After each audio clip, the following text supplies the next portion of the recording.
internet research on things, you know. And what I learned was I had more power than I thought I did, like realized I did. Like I didn't have I used to see spirits and stuff when I was little, and I feel like a lot of kids do. And as you grow older, you know, that layer of reality comes in, like the world you're in, and you start to shape and you start to push a lot of that stuff out. And once I started to tap into tarot more, and this was in 28, all of my growth spiritually really sped up in 2018. And it's probably one of the best years of my life up until this point. Like on my deathbed, I'll probably reflect back to the year 2018. And I was doing tarot more, and I was doing readings, and I was using my pendulum, and I was like, I kind of want, like, well, can y'all show me stuff? And I got into sort of this meditative state, and I have the audio recordings of them too. Like after I came out of them, I closed my eyes and I just kind of recited, went through like everything I had saw. I was being shown things like, I got into like a meditative state. So sort of that space in between sleeping and consciousness, like that kind of limbo subconscious space. And I was being shown things I hadn't experienced before. I had message from my grandmother, whom I never met. I had a visual message for my dad, and I had a message for from my grandma, from my mom's mom, for her.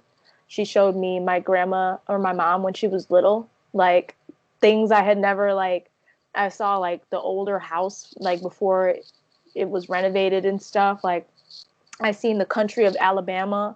I never grew up there. Like I was being shown things. I was being shown things about kind of visions just of people and stuff, and it was all new to me. Like I went through about a few of those, and I hadn't done it again until Valentine's Day, actually. Because apparently my boyfriend and I knew each other in a past life, and we were together in a past life, and I wanted to see what that past life was like. So me and him went on a trip together in the mine, somewhere in the mines, and we saw where we came from, or what we last were before we came back here together. And that was crazy. And as far as I can't tell you, because we were both doing it side by side, and we were talking out loud the things we were seeing, and we both were seeing and describing the same things. So I can't explain that to you. Like I don't know how. I went on a trip. That is so cool. I was taken on a trip, and just being shown things like, and I don't even think that has anything to do with my abilities or anything like that. You know, that's just about being open to receiving that. People take ayahuasca and have the same type of visions. Like we just didn't need a hallucinogen to do it. Like, yeah. And that's like the power of the mind and the power of being connected to your loved ones and your spirit guides. Right. Yeah. But they took a lot out of me too. They made me very sleepy. So that's why I stopped doing them. And because it looks kind of like dreams. Like it's shown to you like how you would remember a dream. So is it like astral projection? I've never astral projected either, so I don't really know the difference. I'm trying to learn it, I but don't know. I've only ever astral projected once, and it wasn't like that. I don't know if it's because my just astral projection just took me somewhere else, like literally into fucking space. But it's kind of like when I meditate. I actually did this before. I meditated and I went somewhere one time, like. I don't know. And that was when I first started meditating. Usually when I first start something is when it's like the strongest experiences. I'm noticing. So when I first went somewhere, when I first started ever meditating, like I was in like Mount Kilimanjaro, like I left where I was and went somewhere totally different. But yeah, it was that was like 2007, something like that. 2007 is when I first like really meditated and went somewhere. Like And I was really into Zen Buddhism at the time too. So just meditating was a big part of what I wanted to do and learn and be really good at. And I hadn't gone anywhere since 2007, and 2018 come around and I'm going on a few different trips. And I took a break for a couple years, and now I'm going back to my island life that he and I used to live. And that was a lot. And I cried like a fucking baby. So Aw. yeah, just I don't have any guidance on or education on it, so I'm not helpful there. but Yeah. Well, it's cool but to hear your experience though, yeah, and to, because sometimes I think that people experience things, especially people like myself and you who don't really talk or vent to people, you experience things and I start to be like, girl, you're crazy. That shit sounds crazy. But then to you're hear not that other right. people are also experiencing those things, and no, it's not just you. You just need to Right. open your mind to the possibility of more than what you are used to. Yes, So that's the yeah, entry point. That's when they start to show you shit, and you're like, oh, okay. And then your response to that is either rejection or acceptance or curiosity. And if it's acceptance and curiosity, then they show you more, and then they show yeah, you more, and then they show you more. And that's where I've been. I've been showing me more because I'm like, okay, I'm stepping up. As soon as y'all do something, I'm like, okay, what's next? Like they're like, oh yeah, guess what we got? We got visions. Like, okay. We got you can now channel people's mannerisms that are no longer here. It's like, what? Like, I didn't know I could even do that. Like, you just have to start though. That's the thing. You just have to start. You have to start, listen, be observant. And usually people's interest in usually people go further after I do the readings with them. They start to pick up other stuff and learn other stuff. And I'm like, it's always there's always an entry point, it and snowballs. it does. And it's beautiful to see that avalanche. So Yeah. Well, now that we've kind of snowballed into the topics of things that the outside world would think are crazy, Mhm. do you partake in any rituals? I know we've recently had a full moon in Virgo, and you are a Virgo. So if you feel like sharing, I know rituals are Yeah. personal, so you don't have to if you don't want to, but No. I share this information freely, to those who are genuinely wanting to know. Yes, full moon in Virgo, and I'm a Pisces moon as well. So I'm all types of connected right now, and it's a very beautiful space for me to be and operate in. And as far as rituals, I don't do super ornate rituals. I know sometimes I don't even do them. It's just when I feel like I need them. And more, I did do a ritual the other night. So my boyfriend, he uses I'm gonna get them so you can see. Hold on. okay.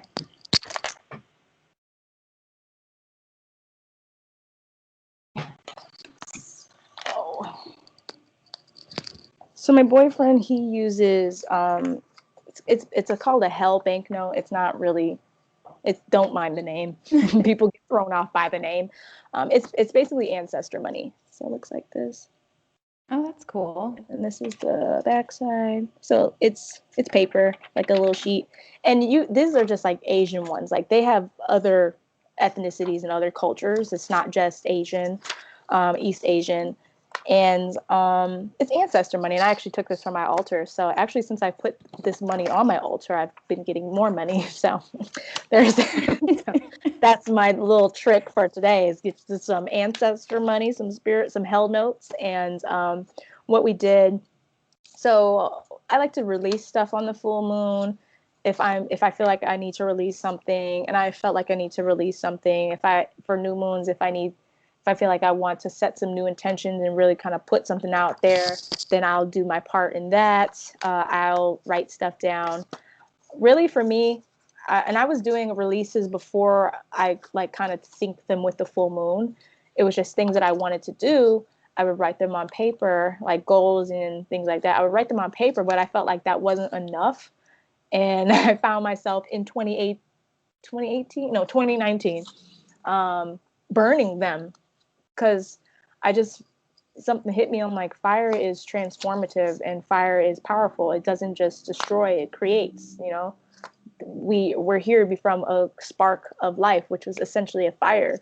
Um, and that is very powerful to me. So in my mind, it was like, well, the power of fire, it means I can transform these things and really burn them into the atmosphere and create the world around me.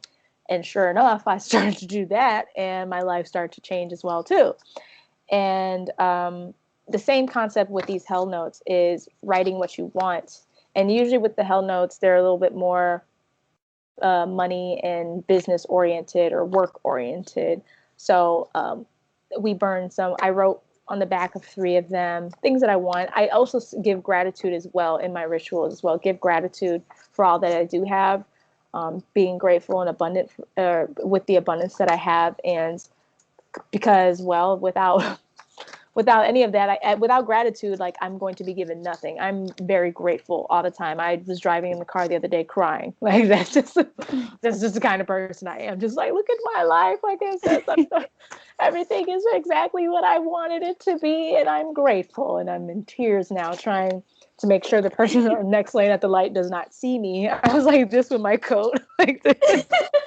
And when it hits you, it hits you. Like they say that about the Holy Spirit. Like when it hits you, it just hits you. It's just it's overwhelming. But writing, burning, putting things into fire is a way that are some rituals of mine. And both with the new moon or full moon, or even just because just writing, releasing, and putting it into the atmosphere, releasing things that you don't want as well, of course, too, as much as things you want to attract. So that's a part of my entire rituals. I don't really have daily ones anymore, but I do like to every few days or every couple days visit my altar space over there and get a card or 2 for me, messages that they want me to hear or know, and then think about those things. But being grateful every day is a ritual as well. Just being thankful, having gratitude, acknowledging their presence. I don't know. Once you keep giving to the spirit world, they'll keep giving back to you.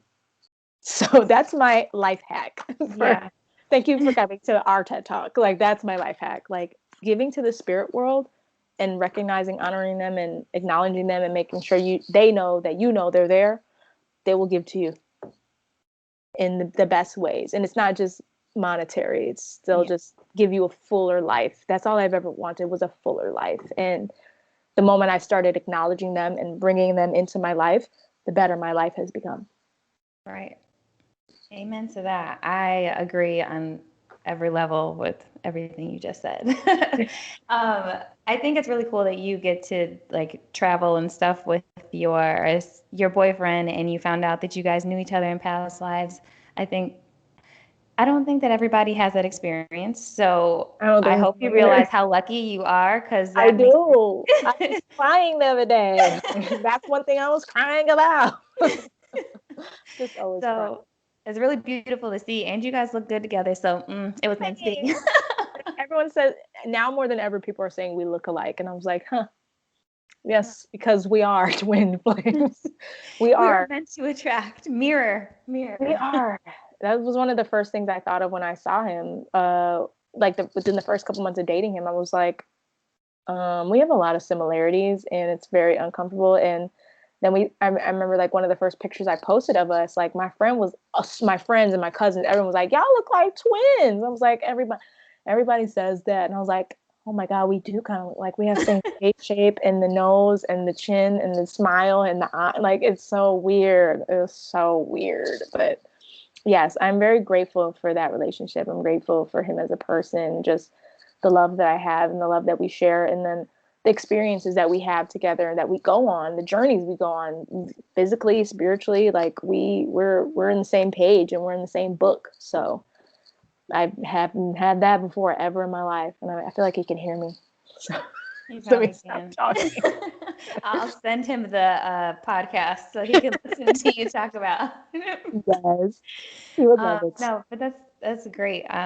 Maybe we can have another conversation later when we talk about healthy relationships or something, just relationship cycles. Oh my God. In the future. I want to get him on there too. Because We were just talking about this stuff yesterday, healthy relationships. I We would talked about love this stuff. to do that, especially have a man's perspective, because I don't know very many men who are like spiritual, or Like, I don't know a lot of people. not that long ago, a couple weeks ago, he tweeted like, "Why are all the gods, like goddesses and stuff, like mostly women?" And then like, it wasn't like an attitude thing. It was just like, he believes that there are men ones and got like gods and males who are, but he just feels like they're not able to tap into their, Yeah. sensuality and their feelings and things like that. So I don't think they made history. So, but he's very much so into all of this stuff. So, Ooh, well, we can talk about that later, but I would love to do that. oh my God, yes, I would Um, love that. okay. Um, Also, earlier you talked about your cat, Tammy. And Tam. I know that you are a huge animal person. I know you've always had cats. I always have dogs. I've never had a cat, but animals are animals Need a cat. regardless. Yeah. So I know that my animals have helped me so much on my journey, like emotionally, just with growth and everything. And I didn't even realize it at the time, but as I've become more open to it, I've realized, oh, I think you're my Listen, spirit animal, because like they Foxy, are. I think Foxy truly, I love both of my dogs equally. They're both amazing, but me and Foxy have a certain type of bond. She's always like there for me when I need her. She's very affectionate. And even if Aw. I'm not saying anything and my mood changes, she'll like come over and cuddle me, or like something that I've never really Aw. experienced with any other animal. So we have a really cool bond. But I just wanted to know how you felt about animal relationships, and if you feel like they help you on your journeys. I have so many things to say about that. Oh my God. Let me just use Tammy as a starter because never mind all the animals I've ever had in my life because just stories with them just as much. But Tammy, my cat, Tammy came into my life when I was alone, like dark, depressed, sad, alone. Like when I moved to Tampa, I had people I knew, but I had just moved away for the first time, and I was going through a weird relationship and ups and downs and breakups and weird stuff, and um, Tammy showed up right when all of that stuff, like just a couple months after I moved, if that, like a month, just over a month or so after I moved. And she showed up one night, literally as I was closing the trunk of my car at like 4 a.m. She popped up out of nowhere and was like, "Meow." And I was like, oh shit, kitty, you scared the fuck out of me. Like, what? I was like, oh my God. And she just wanted to eat and eat. And I was like, and I thought she was pregnant because she was kind of chunky. I think she just had like kidney issues or something as I went on later. But anyways, Tammy was deliberately placed in my life. Like I had her, she had me. She was out in the streets of Tampa, and I made that street cat a house cat, or she wanted to. She always had like kind of an open door policy for a while, and she stuck around. And I'm telling you, she was just there for me. Like she just cuddled, she just hung out with me, and she wanted to stay in the house when it was too hot. It was outside, and she came with me to Atlanta, and she came with me back to Woodridge. And then once I came back home, like Tammy was an outside cat, so I would like kind of crack a door for her, whatever, and she would go out and come back in. And one night, early December, she didn't come back, and I was like, oh shit, no, she gone, y'all, she's gone, and she definitely was gone. But I feel like Tammy was leaving with a reason. Like, she came when I needed her, and I moved back home. Like, I didn't need her. I Yeah. wanted her. Now I'm like, it's me and you, Tammy, and I think our time, was past. And when she went missing was when I picked up the pendulum trying to find her. And I even spoke to an animal medium twice trying to find Tammy. And we got in contact with Tammy twice. And each time, the first time I spoke to her, she was trying to come back home, but she had like hurt herself. Her big ass got out on a damn branch and she was not. I'm like, you thick girl, you can't be going out on no branch, Oh, no skinny little branch. And she like fell like hurt herself, and she was just kind of resting up because she didn't want to, be vulnerable to a coyote or anything like that. She was just kind of waiting and stuff. And even though it was snowing and it's cold outside, and I'm like, she's from Tampa, like. I had to tell the medium, I might tell her it's cold. It get cold out here. She ain't never experienced this before. Like she needs to come back, and she coming back. And by the time I'm sorry, I have like allergies. I'm It's trying not okay. to sneeze. By the Sneeze. It's time she, okay. no, no, I'm not sneezing. By the time she and then it's like snotty too. Um by the time she came back, or didn't come back, I should say, it was like a week later because the lady was like, yeah, she should be back, like give her like a week. And that week came and went, and I'm like, what's going on? And I talked to the media, and the media was like, Tammy wants to stay outside. Like Tammy, she wants to thank you for loving her. She wants to thank you for showing her that she's like she didn't think being domesticated and like being a house cat and having a connection with a human was possible. And I was like, by this time I'm crying. I was like, Oh my what? gosh, I know. I have the audio call actually too from that call, and she was saying like Tammy thanked me like for showing her that she could live with the person, like she could be loved, she could be cared for. She's like, you two really, had each other's back. And I was like, yeah, like that's I was like, it was just me and her. Like I had her, she had me, and it was other cats around too, but she thanked me for taking care of her. She thanked me for recognizing that, her freedom. She was like, she wanted to go, and you let her go. And I was like, oh, no. I wasn't ready. I wasn't ready, Timmy. Damn. Like everything just changed after that too. Everything changed after I let go of Tammy as well. She was kind of the last link that I had. Her and then like my ex were like the last thing that I had that I was holding on to, that I didn't need anymore, that, I grew beyond and I had to let go of. And Tammy was one of those things that I had to let go of. And she thanked me for the life that we did share together. And um, I was like, yeah, tell her if she ever wants to come back, she can come back. Just show up, please. Like, just show up. Yeah. She was like, she thanks you for that. And she's like, she was saying how she's like, yeah, she's really mad that they clipped her ear. She's like, she hated it when because she was a part of the spay and Yeah. release, or spay neuter release, and they clipped her ear just to denote that they had to do that. Are you crying? Yes. I was No. going to get a tissue. Oh no, crying. Oh, Tammy will do that to Oh my people. God. Well, I'm sensitive, first of No, all. And I no. love animals. So I'm like, oh my God. Wait till I tell you about Jeff. Oh, you can't tell me about Jeff today. Jeff is actually a really good one, No, I'm but just joking. I only touch on that. It won't bring you emotions like Wait, this. It'll Jeff, be I like, forgot. oh Jeff's well, the lizard, right? yes, and he's a mystical, magical thing. But with Tammy too, and the beauty of it was like I spoke with Tammy spiritually, and I said, if you cross over, visit me in my dreams, and that's when I'll know. Do you know last year I got a visit in my dream? Tammy No. was not in my dreams ever until that point. And I was at my boyfriend's house too at the time. I woke up and I just cried. I was like, Tammy was in my dream. She gone now. I told her, I was like, yeah, if like, cause I hadn't seen her, like she hadn't come to my dreams, anything like that. And I was like, if you pass, visit me in my dreams, and I'll be able to close that like chapter on Tammy, and like leave out any little hope that she'll come back. Like even though I had moved from my apartment, there was no way I was going to be able to find her, but she visited me, and I sobbed and I just bawled my eyes out, and I was like, she's gone. Like, and I told my mom, she's like, I dreamt of Tammy too not that long ago, and I was like, Not no. I mean, it's a beautiful thing, but I mean, you love these beings. I mean, so it's sad. And I'm it's a real. crybaby. You made me cry in my podcast, which I wasn't supposed to do.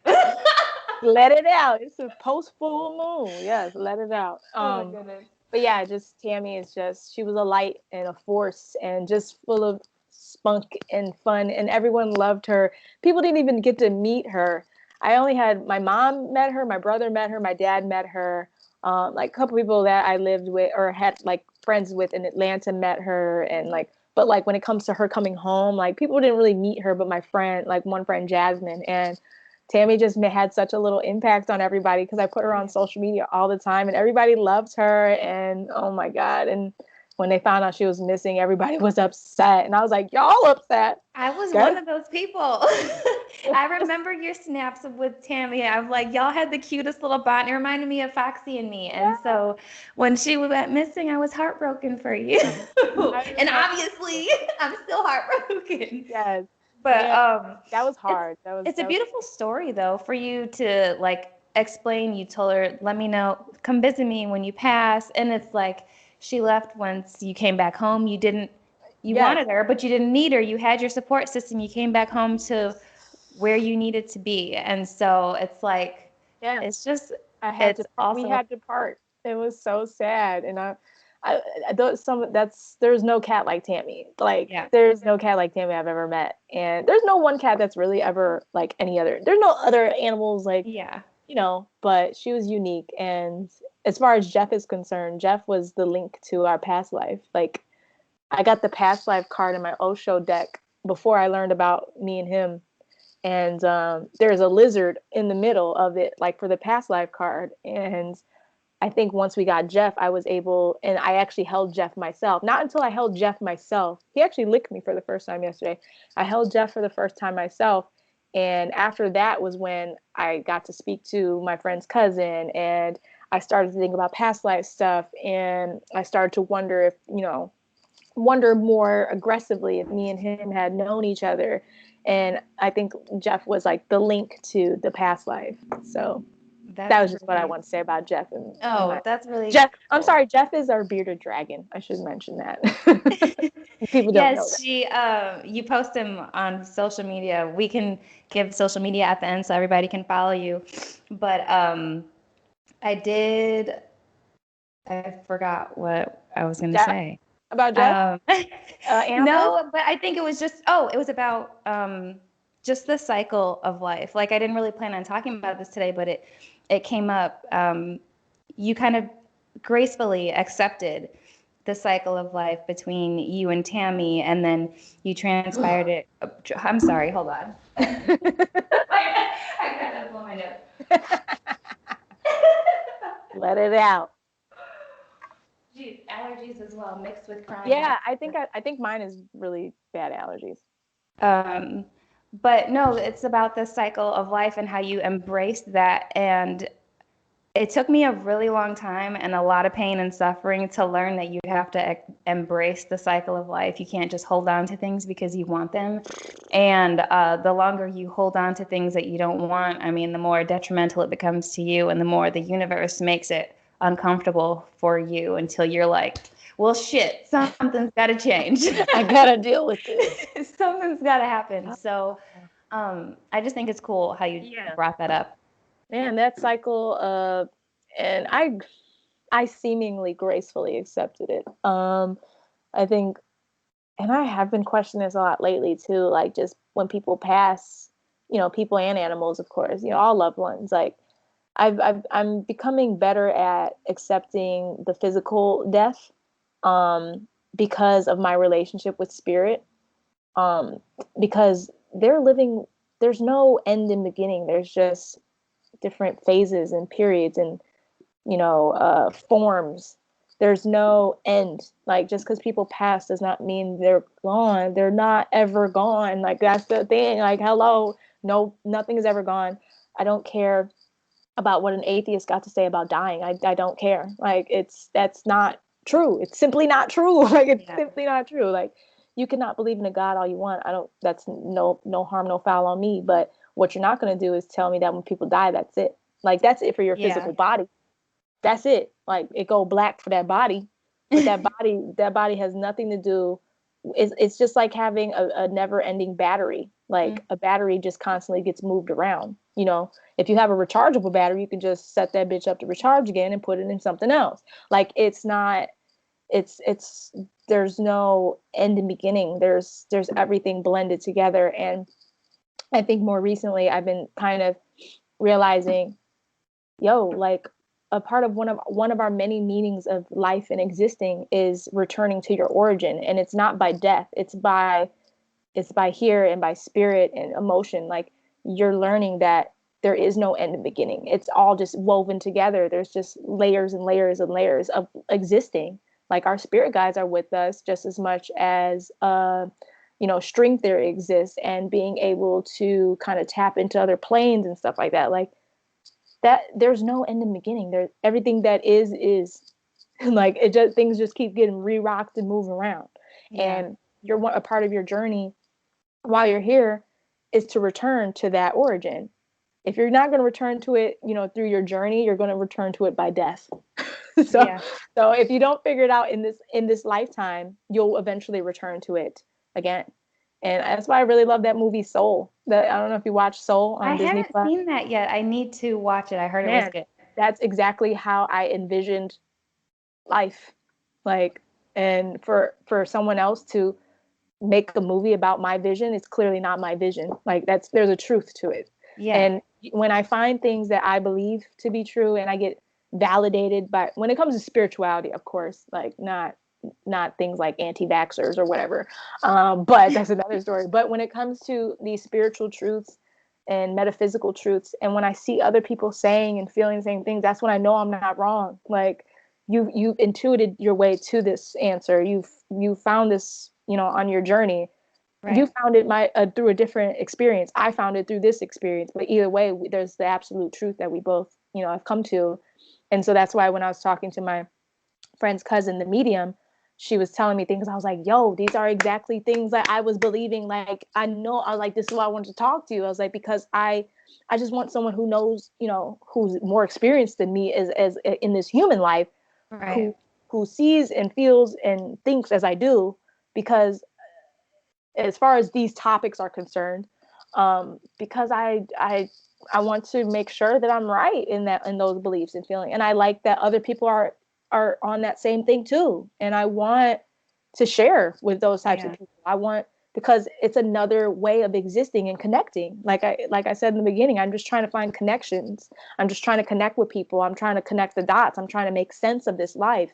And with my spirit guides and my loved ones, and with other people who are on their journeys and experiences, and they're coming to the same truths and checkpoints. And I'm like, yo, okay, we got it, y'all. Like, we're doing our part as humans. Like, we're returning to our origin. We're understanding our origin. I feel like life is just kind of a game. Like, can you figure it out? Like, it's a game of figuring it out. And not everybody cares to figure it out. They just kind of part of the game. And that's okay. I mean, everybody has to play their own role. We're all here for a different purpose. We all can't be here for the same reason. Otherwise, there would be like no growth would be the same. Yeah. My dad has always said, there's no rule book in life, which is true. There's no rule book in life. But I have realized as I've began my journey to Eunoia and become more spiritual, this kind of is the rule book. It's not a rule book. It's a guide of just becoming aware of yourself, aware of spirituality, aware of the universe, and being open so that you can stay and like try to be on your own right path. There's no right path for like generalized just everybody, but we all have our own path and you have to be aware of it. It starts with self-awareness and being open. And so I think that's the beginning of the guide. And then we kind of make our own guide as we go, but we're guided by our ancestors, our soul tribe. I like to call, a lot of people call it soul tribe. I like to call it a divine tribe. I think in this, because we're all divine beings, we have familiar souls. And I think you're part of my divine tribe because on multiple times I feel like we've connected.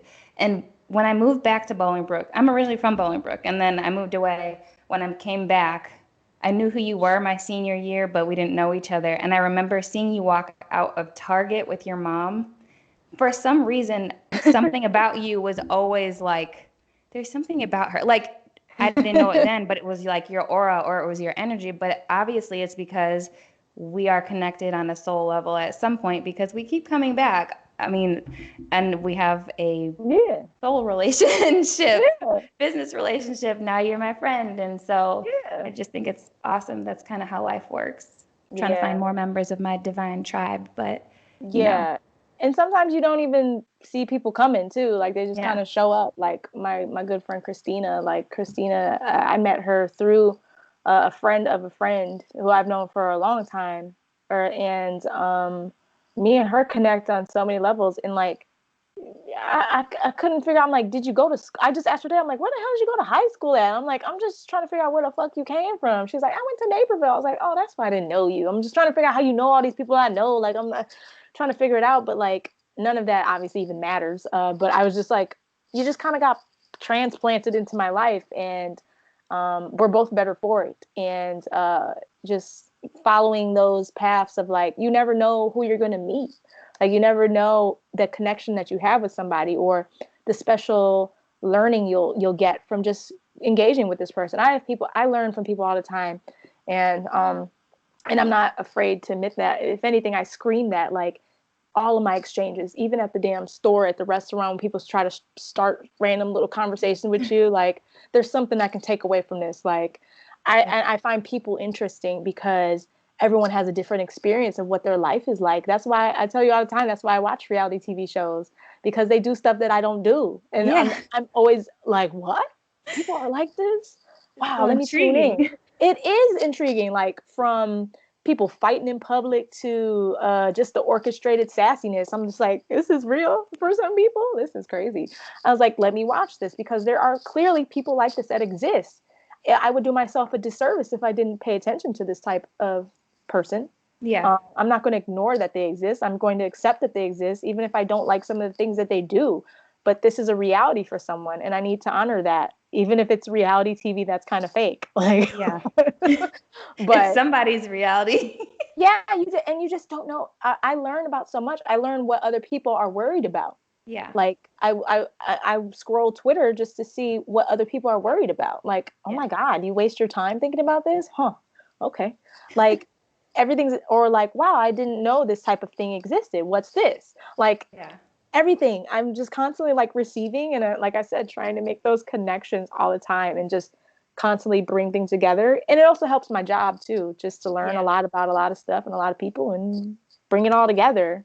So I mean, life is about learning. You go through everything to learn. You should learn from everything. I mean, if you go through something and you feel like you haven't learned, then obviously, in my opinion, you haven't done your due diligence. Like, no, well, or what you're was that lying to experience yourself. for? Arrogant too. Like, Yeah, I I can't think stand arrogant people. definitely. They have nothing to.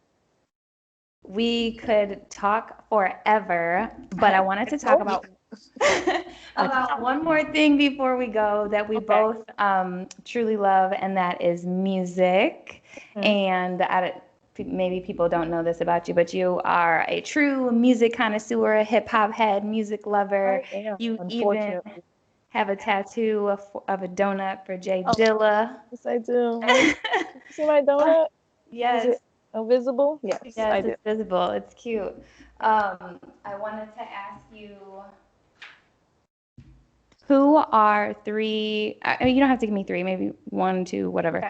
Okay. Your top three artists that are important to your journey that changed your life, artists or albums. This is like number one. Well, I in no particular order. Dilla is one of the people that changed my life, and someone else just passed, or Daft Punk too. Sorry, I'll get to that, but Dilla for sure changed my life in that it wasn't even so much spiritual, even though, oh my God, actually, I lied about that part. It was very spiritual. Um, Dilla for sure. So Jay Dilla is probably your favorite producer, etc. He is most known for being able to flip soul beats. He started soul beats. So when you hear Kanye making soul beats, know that Dilla did it first. Um, well, Kanye doesn't make soul beats anymore like he used to, however. But Dilla was a hip hop head through and through, meaning like he created the culture. He was part of creating the culture from Detroit. And he would go crate digging, and he would bring samples to life. So he would bring music that may or may not have been forgotten about, and brought it to people like myself. Like, Dilla was 30 something years old when he died, I believe. And he died of lupus, and or complications from lupus. And he was showing me a part of music that I had never heard before. And he introduced me to music that I'd never seen. So this is what I mean when I say like I learned from everything and everyone. It's because of Dilla that I really got into what samples were and listening to samples and listening to the artist in full. So not just listening to a song, but being introduced to another world that I wasn't in or wasn't part of.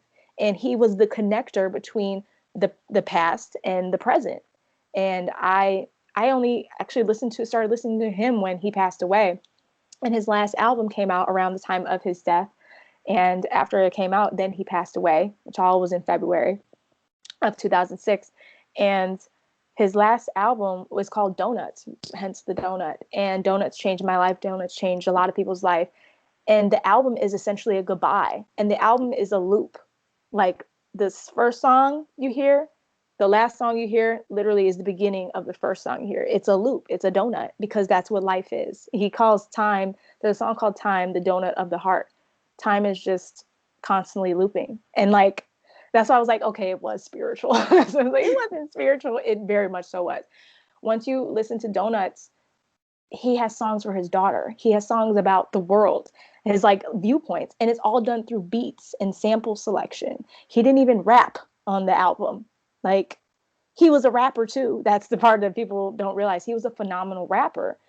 He was just most known for beats and being your favorite producer's favorite producer. And with him, just that album and realize once I was old enough to realize, and I was 15 when he died, and I listened to him when I was like kind of 16, 17 later that year. And it wasn't until a couple years later that I realized, oh my God, this album is a goodbye. And I broke down crying. I was like, this album is a goodbye. This album has songs for his daughter. It has songs for his mother. It has songs for his girlfriend at the time, or wife, whatever at the time.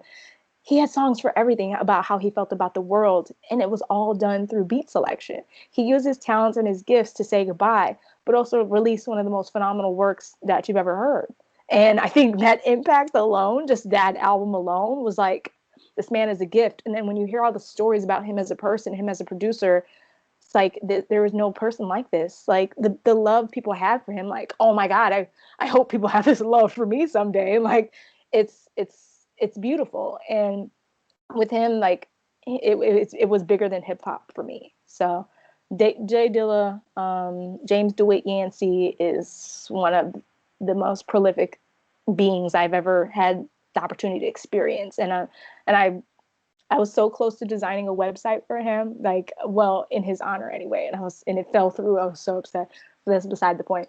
Daft Punk was also something, or some other entity, a group that changed my life. And again, with samples and the way that they created sound and the way that they manipulate sound and the way they use beat selection and samples to communicate, like that's a different experience. Like they never speak on their songs. Like they'll get other people to sing or something like that or talk for them, but they never talked on their albums. And they're one of the greatest groups.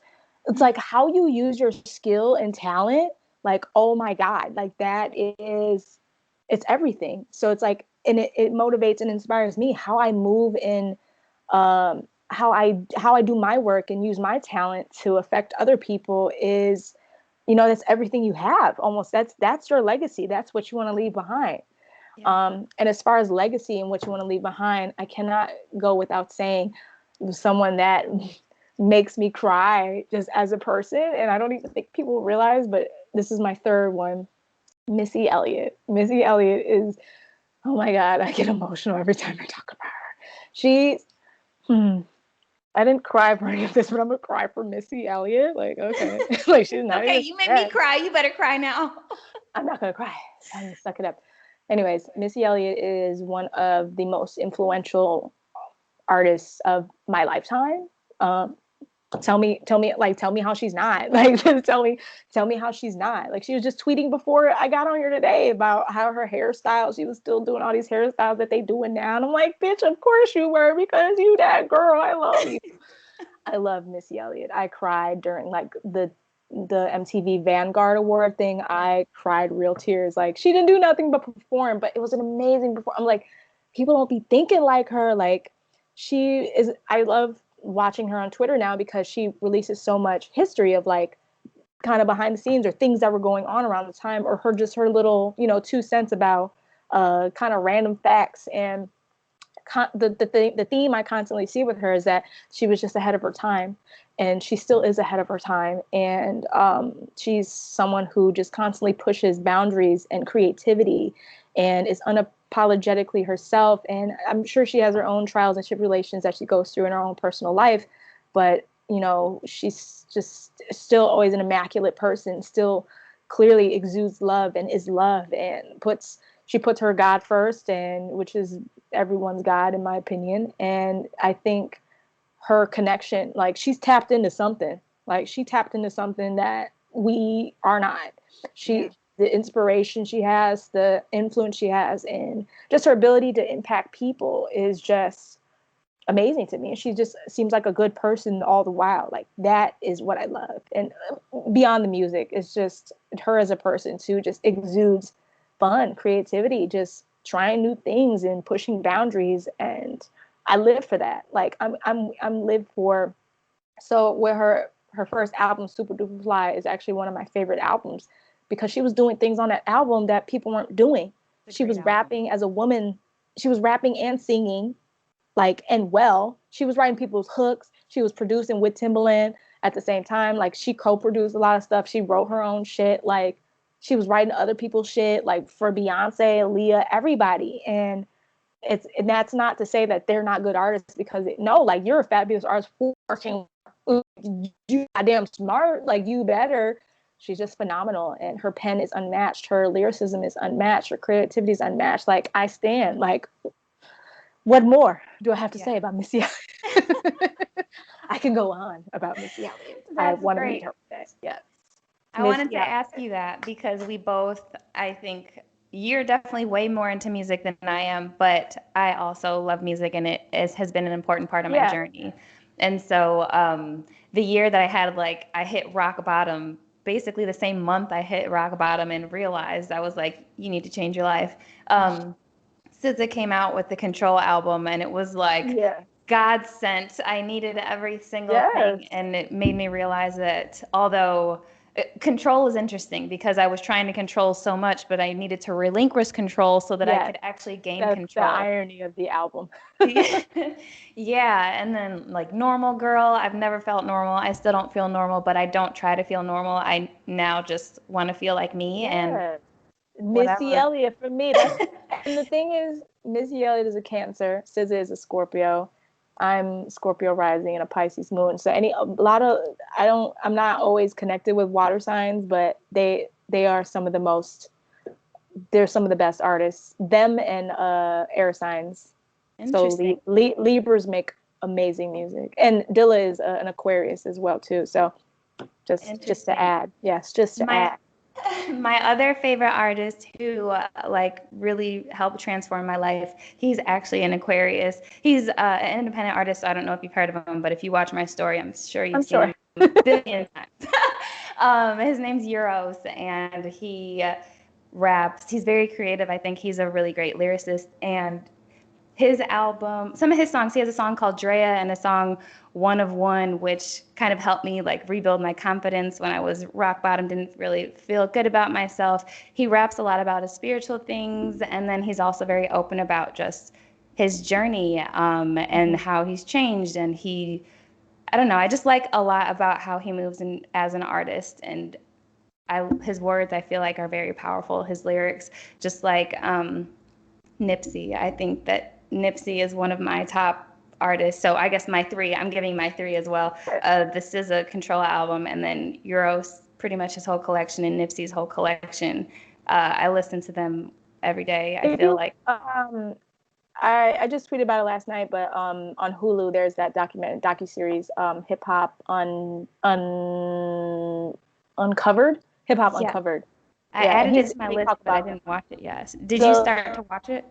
Yeah, I've watched so they release 2 episodes at a time, I've noticed. So 2 episodes just came out this week, and I just watched them last night. And Nipsey is a big part of the last I think either the last 2 episodes or the last one, that's episode 6.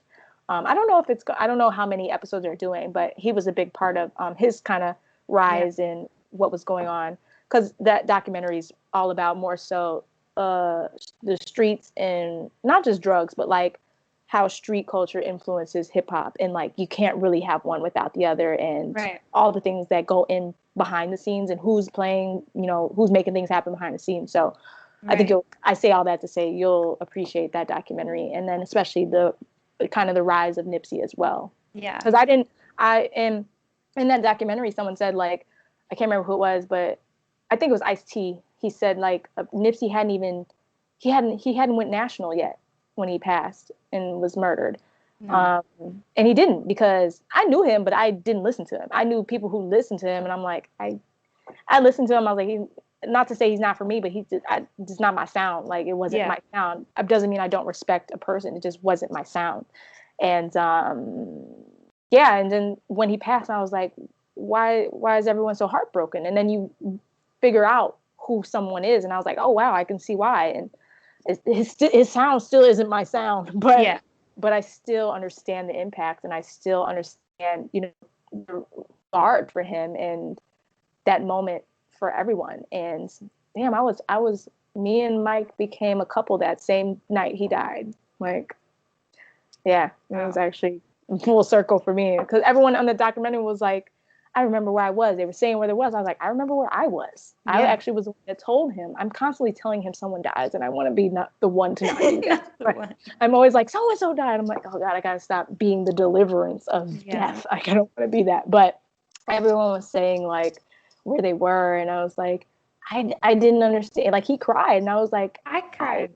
I didn't know. I was just like, he didn't go national. It like in the way that Ice-T was saying, like, he had just kind of started, even though he had been going since like 2009.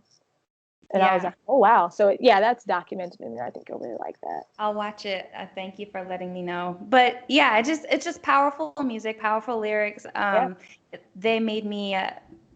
I feel like both Euros and Nipsey embraced their authentic journey, and it helped me.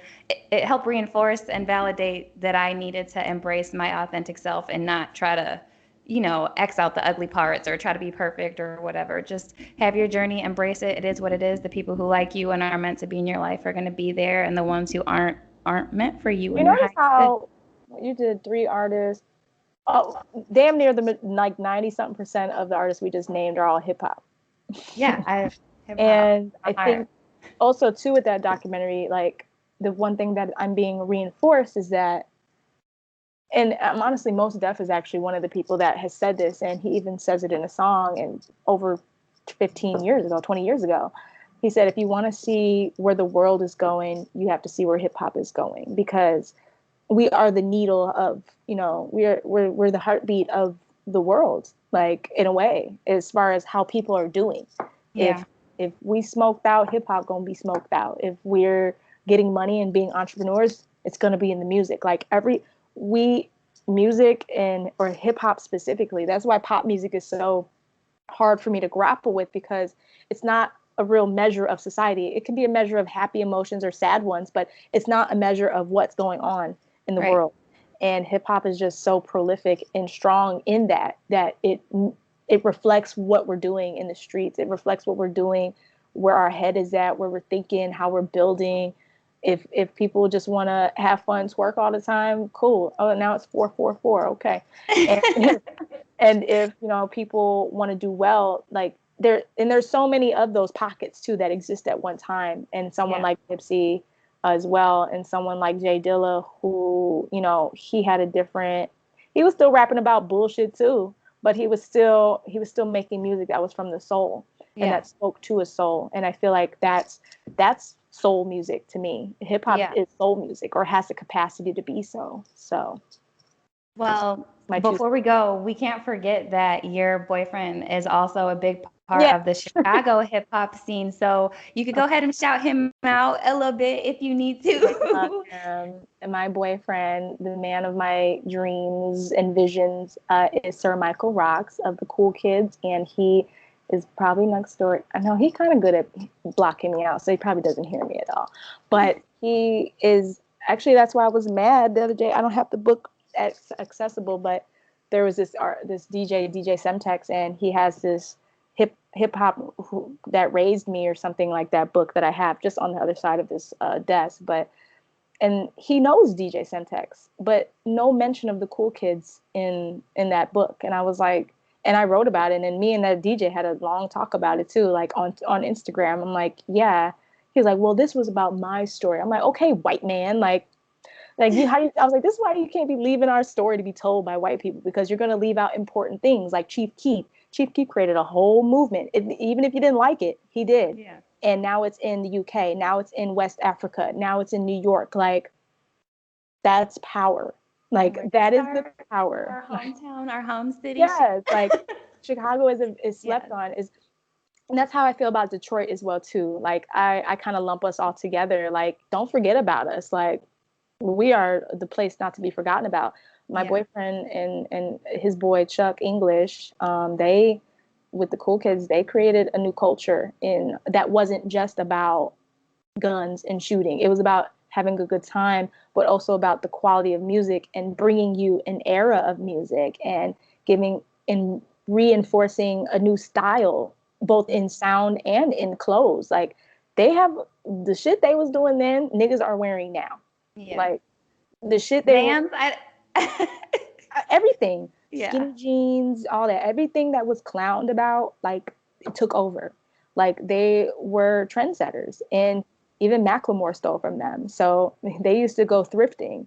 And Macklemore got popular off of that thrift store song or whatever. I remember.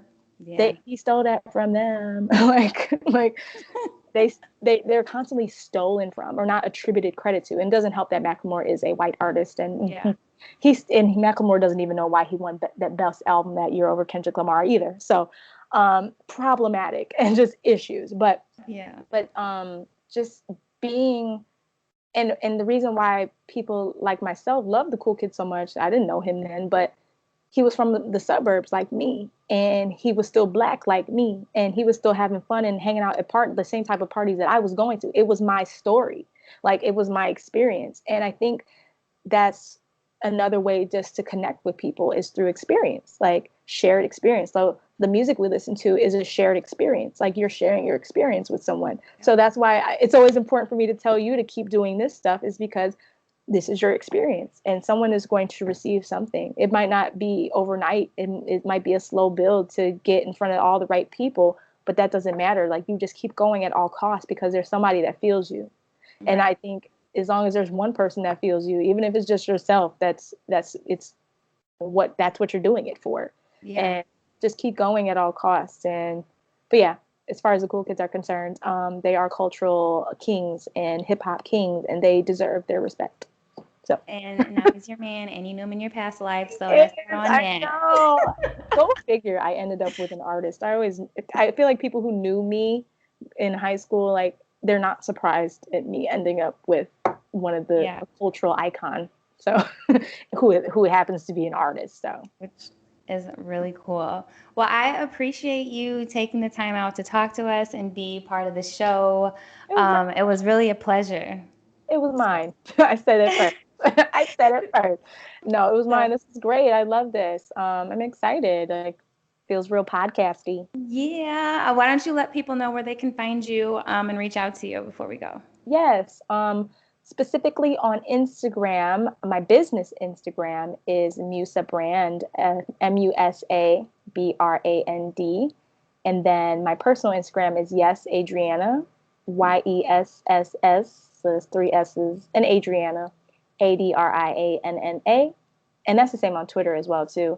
You can find me on Twitter. I'll say a lot of things that I don't say on Instagram if you're interested. She's really funny. Thanks. She's really funny, and she speaks the truth and really intelligent. So, I mean, it wouldn't hurt you to follow her. Yes. I'm a good time, man. I'm a joy. Like, I love joy, and I love happiness and sending love and light and all that good, cute stuff. But I definitely have some shit to say that is not. I'm like, don't let all this spiritual shit fool you. I'm not the one. So, find me. I'm a good person to interact with. I actually interact back. And so there's sometimes you talk to people and they just kind of ignore you. I'm not that person. So Yes. Well, it was great. Thank you so much. And I look forward to maybe more conversations in the future. Yes. Oh my God, absolutely. I love to talk, as you can see. And I also love to be quiet. So I'll probably be quiet for a while after this. After this. Just to make Me up. too. Yes. Yeah. Thank All you. right. Well, I'll see you later. Okay, girl. Bye. Bye bye.